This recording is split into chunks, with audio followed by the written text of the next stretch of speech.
famous Broadway theatre stage, following Sheridan Smith's hiatus from Funny Girl for personal reasons. And in just a moment we'll speak to Natasha Barnes as she reveals what it's really like to be filling those famous shoes and the amazing response and reviews that she's received. But first, here's the background to Sheridan's absence. In March this year, distraught from the news that her father had been diagnosed with cancer, Sheridan Smith pulled out of a performance of the critically acclaimed Funny Girl. But over the coming months, concerns over Sheridan's well-being continued to make headlines. She was forced to deny reports that a performance on April 28th was cancelled after 15 minutes because she was allegedly slurring her words. And she also caused controversy after missing a show the night after she lost out to 2 awards at the BAFTAs. After weeks of rumours, speculation and cancelled performances, it was announced on the 12th of May that Sheridan would take a break from Funny Girl due to stress and exhaustion. Her understudy, Natasha J. Barnes, has been filling in the role to widespread critical acclaim, and it is hoped that Sheridan will return to the stage next month.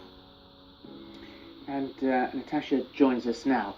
Right from the word go, let's get this said. We're both enormous admirers of Sheridan and friends as well. And so this is in no way going to be one of those sort of Sheridan hit jobs. Because she's a very good friend of yours. She's a friend of mine, yeah. Incredibly talented. So she does have her problems at the moment, and they'll get sorted out, and she will be back on stage because she is coming back, isn't she? Yeah, she is coming back. So that said, this is now your story, this incredible moment in your life where you'd been in the West End before, hadn't you? Yeah. But never had that massive break.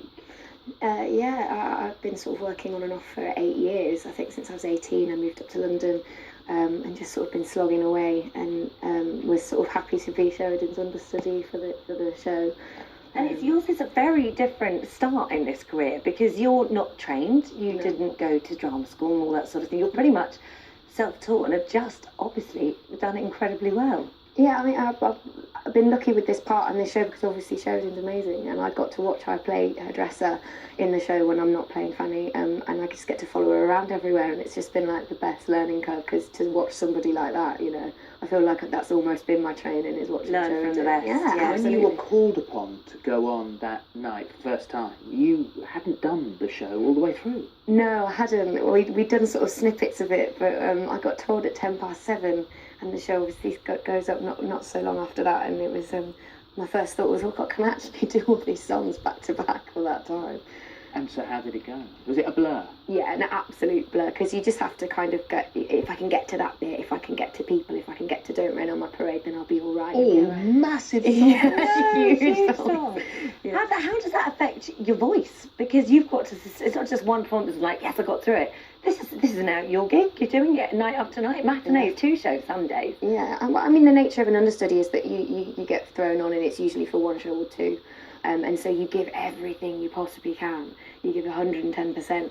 And what I had to learn very quickly was that you have to figure out a way to give 110% in your mind, but be very careful about your voice and your body. Well, you're having to write stuff down for your boyfriend, aren't you? Yeah, bless him. We don't talk a lot at the moment because I come in and I go, shh, I can't speak.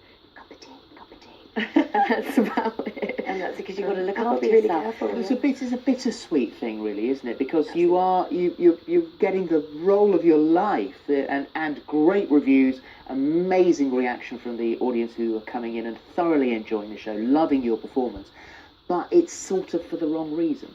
Yes, it is. It's very, very much a bittersweet thing, and it's been a difficult kind of challenge for me to kind of go, no, this can be my part for a little while, and I'll put my own stamp on it, especially when you're following Barbara Streisand, Sheridan Smith, everyone else has ever done it.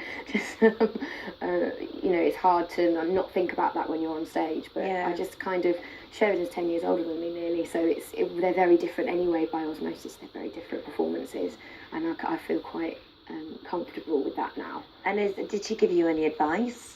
Yeah, she told me to make it my own if I went on. She said, it'll do things for you if you get on, and I'm sure you will because it's such a big thing, and I'm going to be in need of a big holiday myself after doing it for just a little bit, and I don't know how, Well, one of my mates is Rhea Jones. I was in Joseph with her. She was the narrator, and she was the understudy for Glenn Close in Sunset Boulevard, and got a similar thing. And Glenn went off, and then Rhea Jones is on, and was the whole beginning was booed because when it was announced that Glenn wouldn't be doing it, the audience went mad. People up walking out. Oh, If they'd stayed, they would have seen one of the West End's greatest surprise performances. Absolutely, and she'd done it years and years beforehand. She was in one of the original workshops, I think. So it was a part that again was like me. I've been singing these songs since I was 6 years old, and it's something that is inside you to do. But then because you're not the person that was billed, it can be very, very distressing to go out knowing that you're not the person that.